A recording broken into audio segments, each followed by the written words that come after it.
Alzheimer's વાળા દાદા યુવા પેઢીનો વીકેન્ડ સ્પોઇલ કરવા માટે છે ભૂલવાનું નાટક કરે છે કે અલ્ઝાઇમર્સ વાળા દાદાને યુવા પેઢીનો પ્રેમ જોઈએ સાહેબ? જનરલી અલ્ઝાઇમર ડિસીઝ છે આફ્ટર 65 યર્સની એજમાં વધારે જોવા મળે અને એ ન્યુરો ડિજનરેટિવ ડિસઓર્ડર છે, રેપિડલી પ્રોગ્રેસિવ. એજ વધવાની સાથે ભૂલાઈ જવું, ઊંઘ ના આવવી, રોજિંદી વસ્તુમાં ધ્યાન ના રહેવું, એ બધી વસ્તુ કોમન હોય છે અલ્ઝાઇમરમાં.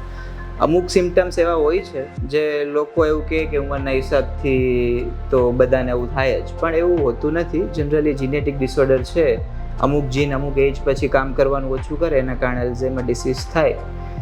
એટલે ડેફિનેટલી વીકેન્ડ સ્પોઇલ કરવા માટે તો કોઈ ના કરે.